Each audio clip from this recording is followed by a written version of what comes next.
August 1944. Allied forces have broken out of Normandy and are racing across France toward Germany.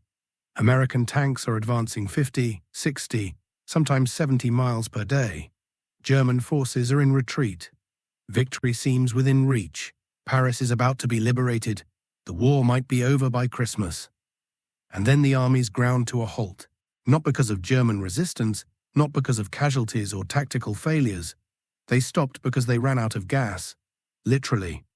Tanks sat immobile because there was no fuel. Artillery fell silent because there were no shells. Soldiers went on reduced rations because food couldn't reach the front lines. The problem was simple but devastating. The Allied armies were moving faster than their supply lines could keep up. Every gallon of fuel, every artillery shell, every can of food had to be trucked hundreds of miles from the Normandy beaches to the advancing front, and there weren't enough trucks or drivers to do it. The solution was an emergency operation that became one of World War II's most extraordinary logistical achievements. The Red Ball Express. For 83 days, thousands of truck drivers worked around the clock, driving at breakneck speeds on dedicated roads, delivering supplies that kept the Allied advance moving. They drove through enemy fire, mechanical breakdowns, and exhaustion. Many of them were black soldiers serving in segregated units, doing dangerous, grueling work that rarely made headlines. This is their story, the untold tale of how truck drivers became heroes, how logistics won battles, and how the Red Ball Express kept the war moving when everything else had stopped. Let's get into it. To understand why the Red Ball Express was necessary, we need to understand the massive supply challenge facing Allied forces in August 1944. The Allies had landed in Normandy on June 6, 1944, establishing beachheads along the French coast. For weeks they fought in the Norman bocage, brutal, grinding combat through hedgerows and small fields. Progress was measured in yards, not miles. Then, in late July, Operation Cobra broke through German defenses, and suddenly everything changed. American forces under General Patton's Third Army began a rapid advance. British and Canadian forces pushed forward. The German army in France was collapsing. The Allies were winning, and they were winning fast. Too fast, it turned out, for their own logistics. Here's the problem. Every army needs an enormous amount of supplies: fuel for vehicles, ammunition for weapons, food for soldiers, spare parts for equipment, medical supplies, communication equipment, replacement uniforms and boots. The list goes on endlessly. A single American armored division required about 300,000 gallons of fuel per day when actively engaged. That's fuel for tanks, half-tracks, trucks, jeeps and support vehicles. One division per day. Now multiply that by multiple divisions advancing simultaneously, and you start to see the scale of the problem. Artillery was equally demanding. American doctrine emphasized overwhelming firepower. Artillery batteries would fire thousands of shells in major engagements. Each shell had to be transported to the front. A 155 mm artillery shell weighs about 100 pounds. When you're firing thousands of shells, that's literally tons of ammunition that needs to be moved. And all of this had to come from the beaches in Normandy. The Allies hadn't yet captured any major French ports. The Channel ports were heavily defended, and when they were captured, the Germans had thoroughly sabotaged them. The artificial mulberry harbors on the Normandy beaches were doing heroic work, but they had limited capacity. So here's what the supply chain looked like. Ships arrived at the Normandy beaches, cargo was unloaded onto landing craft or directly onto the artificial harbors, supplies were moved to dump sites just inland, and then, somehow, it all had to be trucked to armies that were now 200, 300, 400 miles away and moving farther every day. The U.S. Army had anticipated this problem and had transported thousands of trucks to Europe specifically for this purpose. The plan was called the Red Ball Express system, named after railroad terminology where Red Ball designated priority freight trains. The idea was simple: create dedicated truck routes, run convoys around the clock, and move supplies as fast as physically possible. What started as a planned operation became an emergency improvisation when the pace of the Allied advance exceeded all expectations. By late August, Patton's Third Army was approaching the German border, over 400 miles from the Normandy beaches. Supply officers were performing miracles just to keep the armies moving at all. General Eisenhower faced an agonizing decision. He could either supply all armies equally, which meant all of them would move slowly, or he could prioritize certain armies, giving them enough supplies to keep advancing while others marked time. He chose a middle path, trying to supply everyone, but accepting that it meant no one army could advance at full speed. This is when the Red Ball Express became critical. It wasn't just a supply operation, it became the lifeline keeping multiple armies in the field. The Red Ball Express officially began operation on August 25, 1944, and ran until November 16, 83 days of continuous round-the-clock trucking operations. Here's how it worked. First, the routes. 2 parallel roads between the Normandy beaches and the front lines were designated as Red Ball routes. One was for convoys going forward, carrying supplies. One was for convoys returning, empty trucks heading back for more cargo. No other traffic was allowed on these routes. Signs with red balls marked the way. Military police controlled intersections to keep the routes clear. Second, the trucks.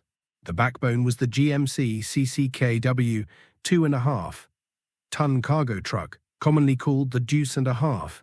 This was a workhorse vehicle, reliable, relatively easy to maintain, and capable of carrying 5,000 pounds of cargo, though they were often overloaded beyond that. Thousands of these trucks were committed to the Red Ball Express. Third, the organization. Trucks operated in convoys of 30, 40 vehicles. Each convoy had a commanding officer, usually a lieutenant. The convoys ran around the clock. When one convoy was heading east with supplies, another was heading west empty to reload. The goal was to keep trucks moving constantly. Fourth, the drivers. This is where the story gets really interesting. The majority of Red Ball Express drivers, about 75%, were black soldiers serving in segregated quartermaster trucking companies. These units had been designated as support troops, doing the unglamorous work of hauling supplies. Now they found themselves in a critical role, and they rose to the occasion magnificently. The operation was massive. At its peak, 5,958 trucks were dedicated to the Red Ball Express, carrying an average of 12,500 tons of supplies per day. Over the 83 days of operation, the Red Ball Express delivered approximately 412,000 tons of ammunition, fuel, and supplies to advancing Allied armies. To put that in perspective, 412,000 tons is roughly 824 million pounds of cargo. That's enough fuel to fill about 100 million gallons. That's enough to keep multiple armies moving and fighting for nearly 3 months. The drivers worked under brutal conditions. They were expected to drive 20-hour shifts with minimal rest. The trucks had to maintain speeds of 25 to 30 miles per hour, which doesn't sound fast until you remember these were overloaded vehicles on damaged roads, often at night without proper lighting. Headlights were minimized to avoid attracting enemy aircraft. Mechanical breakdowns were constant. Tires wore out from overloading and rough roads. Engines overheated, brakes failed. When a truck broke down, the convoy couldn't stop. The disabled vehicle would be pulled off the road, and mechanics following the convoy would repair it. Drivers whose trucks broke down would catch rides forward with the next convoy. The roads themselves were barely adequate. Many French roads hadn't been designed for heavy military traffic. The constant pounding of thousands of overloaded trucks turned them into rutted, muddy nightmares. Dust in dry weather was choking. Mud in wet weather made driving treacherous. The men who drove for the Red Ball Express faced dangers and challenges that rarely made it into official histories. Let's talk about what their experience was actually like. First, the physical exhaustion. Imagine driving for 20 hours straight. Your eyes burn from fatigue. Your back aches from the truck's rough suspension. Your hands are cramped from gripping the wheel. You're breathing dust or diesel fumes. And you can't stop. The convoy keeps moving, and if you fall behind, you're alone on a road in hostile territory. Many drivers used improvised methods to stay awake. They'd sing, slap themselves, hang their heads out the window in cold air. Anything to fight sleep. Some would put a rock under the clutch pedal so that if they started to doze and their foot slipped, the pain would wake them up. Others would suck on lemons, when available, because the sourness helped fight drowsiness. Second, the danger. This wasn't safe rear area duty. German aircraft still operated over France, and truck convoys were tempting targets. The Luftwaffe was largely defeated by late 1944, but occasional attacks still occurred. A convoy caught in the open by a strafing attack had little defense except to scatter and take cover. German forces cut off behind Allied lines sometimes ambushed convoys. Small groups of German soldiers, trying to make their way back to their own lines, would occasionally attack isolated trucks or convoys that had become separated. Drivers were armed, usually with carbines or pistols. But they were truckers, not infantry. Close combat wasn't their training or mission.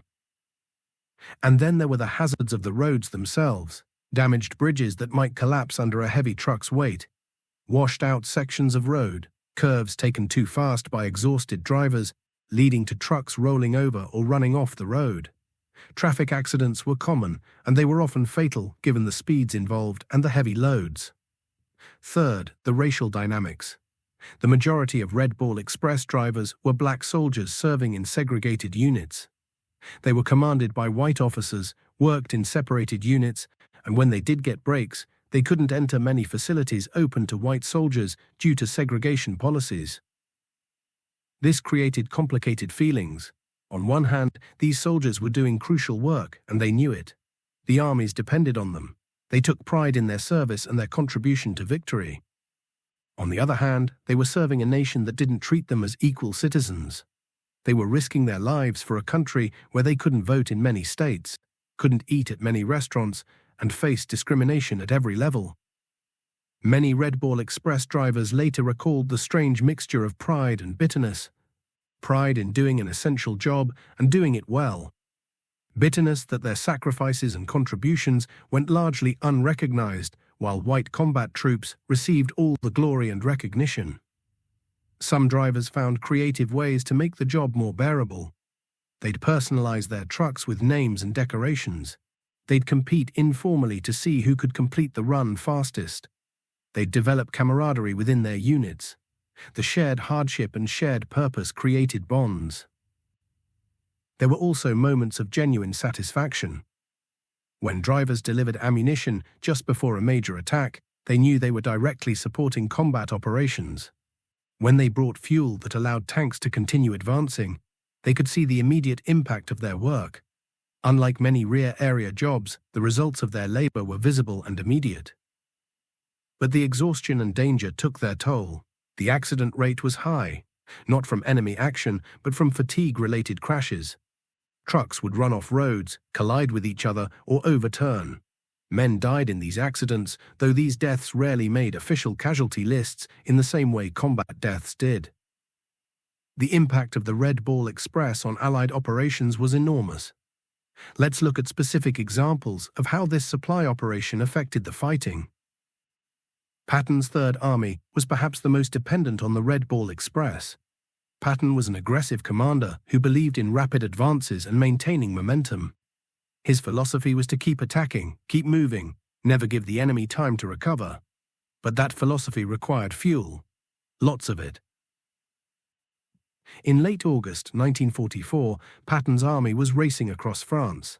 They'd liberated Paris, crossed the Seine, and were approaching the Moselle River and the German border. But they were running on fumes. Literally. Patton's tanks were stopping because they were out of gas.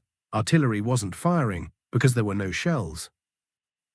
Patton personally lobbied for supply priority. He argued that if given enough fuel, he could push straight into Germany, possibly ending the war quickly.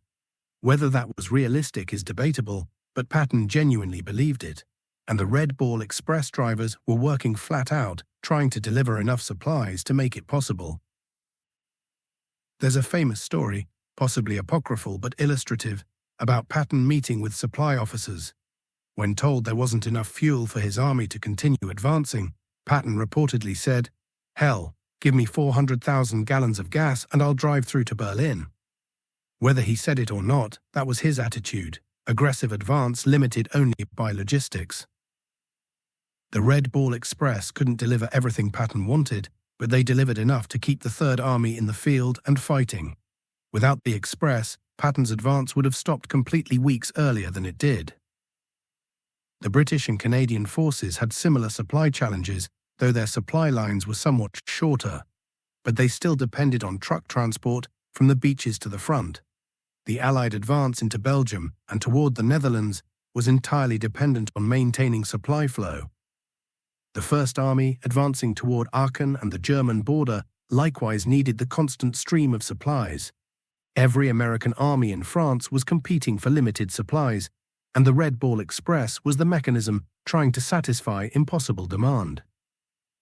There was a dark side to this supply crisis, the strategic opportunity that was missed. By September 1944, German forces in the West were shattered. If the Allies could have maintained their momentum, they might have broken through German defenses while they were still disorganized. But the supply crisis forced a pause. Armies that had been advancing rapidly slowed down, then stopped. This gave the Germans precious time to reorganize defenses along their own borders. By the time Allied supply lines were re-established and the advance resumed, German defenses were much stronger. Historians still debate the broad front versus narrow front strategy. Eisenhower chose to advance on a broad front, supplying multiple armies. Montgomery and Patton both argued for concentrating supplies on their respective armies for focused breakthroughs. The supply limitations made this debate critical. The Red Ball Express represented an attempt to do everything, to supply multiple armies simultaneously. It was a magnificent logistical effort, but it couldn't overcome the fundamental reality that the armies had outrun their supply infrastructure. The Red Ball Express officially ended on November 16, 1944. Why did it stop? First, the supply situation improved. The Allies finally captured and reopened the port of Antwerp in Belgium. This gave them a major port much closer to the front lines. Instead of trucking everything from Normandy, supplies could be shipped directly to Antwerp and moved to the front over much shorter distances. Second, the front stabilized. The rapid advance across France had stopped. Armies were now fighting for the German border and wouldn't be making rapid advances until after winter. The emergency that created the Red Ball Express had passed. Third, the trucks and drivers were exhausted. The 83 days of continuous operation had taken a heavy toll. Vehicles needed major maintenance or replacement. Drivers needed rest. The accident rate had climbed. The system couldn't sustain itself indefinitely at that intensity. But in those 83 days, the Red Ball Express had accomplished something extraordinary. By one calculation, if all the trucks that participated had been lined up end to end, they would have stretched for 600 miles. They'd delivered 412,000 tons of supplies. They'd kept multiple armies fighting during a critical period of the war. The human cost was real, but often unrecorded. Dozens of drivers died in accidents. Hundreds more were injured. The exhaustion and stress created health problems that would affect these men for years. But their names rarely appeared in histories of the war. They didn't win medals for valor. They didn't get the recognition that combat troops received. After the war, many Red Ball Express veterans returned to an America that still practiced segregation and discrimination. Black veterans who had served their country found they still couldn't vote in many states, couldn't attend many universities, and faced discrimination in employment and housing. The irony wasn't lost on them. They'd helped deliver freedom to Europe while being denied full freedom at home. The legacy of the Red Ball Express operates on several levels. First, military. It demonstrated the critical importance of logistics in modern warfare. Armies might win battles through firepower and tactics, but they win wars through logistics. The Red Ball Express showed that supply operations could be as crucial to victory as combat operations. Second, organizational. It proved that with sufficient organization and determination, seemingly impossible logistical challenges could be met. The scale of the operation, thousands of trucks operating around the clock, moving hundreds of thousands of tons of supplies, was unprecedented. Third, social. It highlighted the contributions of black soldiers to the war effort, even as they served in segregated units. The performance of Red Ball Express drivers challenged racist assumptions about the capabilities and courage of black soldiers. While it didn't immediately change military or civilian racial policies, it contributed to the gradual recognition that segregation was incompatible with military effectiveness. Fourth, historical. It's a reminder that history's headlines, the battles, the famous generals, the dramatic moments, rest on foundations of logistics and support work that rarely get attention. The Red Ball Express drivers weren't glamorous, their work wasn't photogenic, but they were essential. The Red Ball Express is one of World War II's untold stories, and understanding why it remained untold for so long reveals something important about how we remember history. Combat makes for better stories than logistics. Tank battles, infantry assaults, air combat, these are dramatic, visual, and relatively easy to understand. A truck driver making repeated supply runs doesn't have the same narrative appeal, even though the work was dangerous, difficult, and essential. This creates a distorted view of how wars are actually won.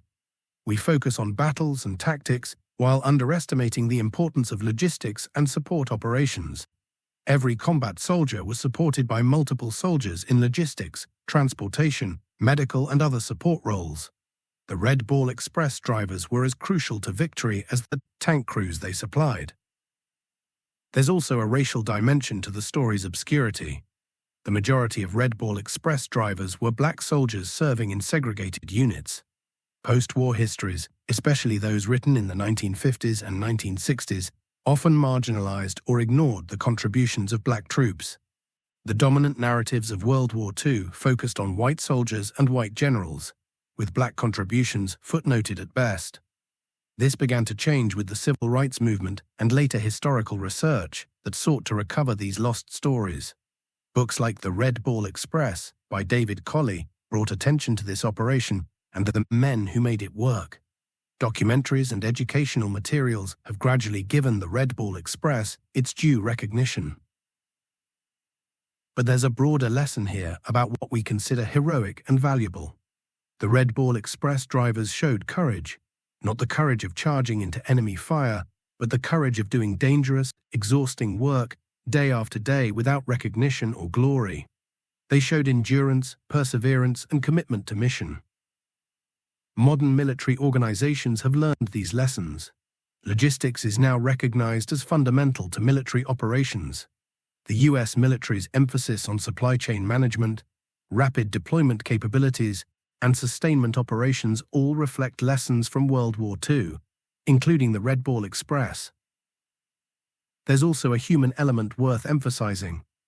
These were young men, many barely out of their teens, doing difficult and dangerous work in a foreign country.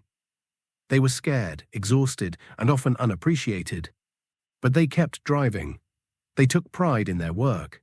They supported each other. They did their duty even when their country didn't fully recognize their citizenship. The Red Ball Express story challenges our assumptions about heroism and service. It reminds us that wars are won by ordinary people doing difficult jobs, often far from the headlines. It shows us that courage comes in many forms, and that the unglamorous work of keeping armies supplied is as worthy of recognition as any battlefield heroics. In 83 days of operation, the Red Ball Express delivered 412,000 tons of supplies across hundreds of miles of French roads. Thousands of drivers worked around the clock, fighting exhaustion and danger, keeping Allied armies in the field when supply lines had broken down. The majority of these drivers were black soldiers serving in segregated units, doing work that was essential but rarely celebrated.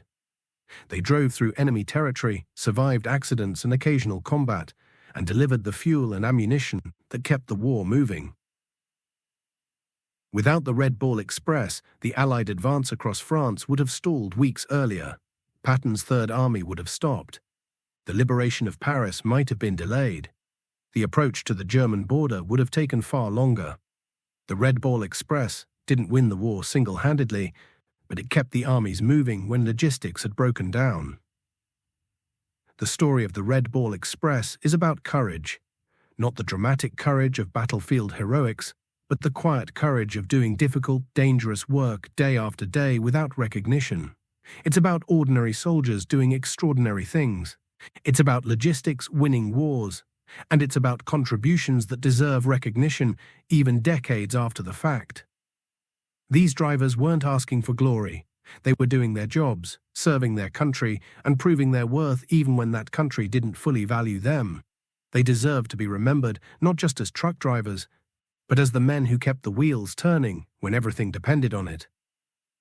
If you enjoyed learning about this often overlooked chapter of World War II, let me know in the comments what other untold stories you'd like me to explore. And if this story gave you a new appreciation for the role of logistics in military history, consider subscribing. Thanks for watching, and I'll see you in the next one.